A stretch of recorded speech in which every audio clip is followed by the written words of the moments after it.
What's up, my fellow nerds? Welcome back to the Charismatic Nerd. So today we're going to talk about, how to have a bump in social life, okay? Well, me initially, when I was a full-on nerd, my social life was pretty bad. I would say I had a worse social life than SpongeBob SquarePants. I was rarely invited out. People didn't invite me out to their gatherings, not even to their house parties. In fact, I thought house parties were a myth for the longest time. Man, and it sucked. All I had was like my loyal, nerdy friends. I loved them to death, but we just weren't doing anything cool or exciting. And whenever I met someone cool, they never really invited me out to do anything. So year after year, my friends remained the same and my social life was lame. But you wanna know what the problem was with my social life? It wasn't other people, it wasn't my nerdy friends.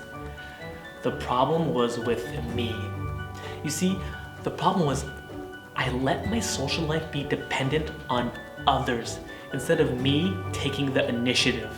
So, once I realized that, I started thinking, okay, what I got to do to take the initiative.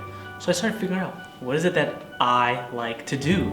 And once I really started thinking about this, it came out to be like basketball, boxing, public speaking. So what I do, found groups that did that activity and joined them. And what's really interesting is, once I started doing things that I liked with other people that enjoyed the same thing, I started to naturally build friends.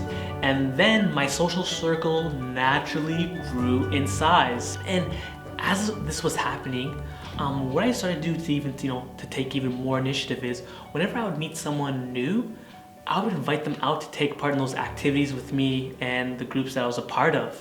And whether they, took part or not with me, it didn't matter, because I was still going to go and I was still going to have fun. And when these new people that I've met, when they show up to these groups that I took part in, a lot more times than not, they would actually have fun. And once they had fun with me, they naturally wanted to hang out more with me. And then they started inviting me out. They started introducing me to their friends, which would be another whole new social circle for me to tap. So when it comes to building a budding social life, you have to remember that it all comes down to you. You have to take the initiative, figure out what is it that you like. And once you start doing that, you can invite people, they can take part, and then you'll naturally just see how your social life is going to blossom. Now, some of my fellow nerds might like, say, those lone hobbies like video games, strip clubs, board games, which are all nice and dandy.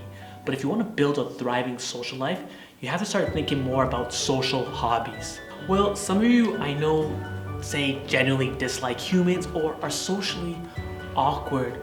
Well, to overcome that, you have to become more social. Start small and gradually increase that. You have to think of it more of like a video game. When you first play a game, you don't beat the game on your first attempt. More likely than not, you fail. But you respawn and you redo the level again. And every attempt, you gain more wisdom, you gain more experience, and the game naturally becomes more easy until you complete it, all right? The same thing with being social. So if you have a hard time being social, you have to start small and gradually increase. And believe me, you'll become a lot more social than you ever thought possible. Okay guys, that's it for today. Again, thanks for watching. If you found this video even just a little helpful, please show me some love. Like, comment, subscribe to my channel, subscribe to my email list, okay? But until next time, I'll catch you guys later.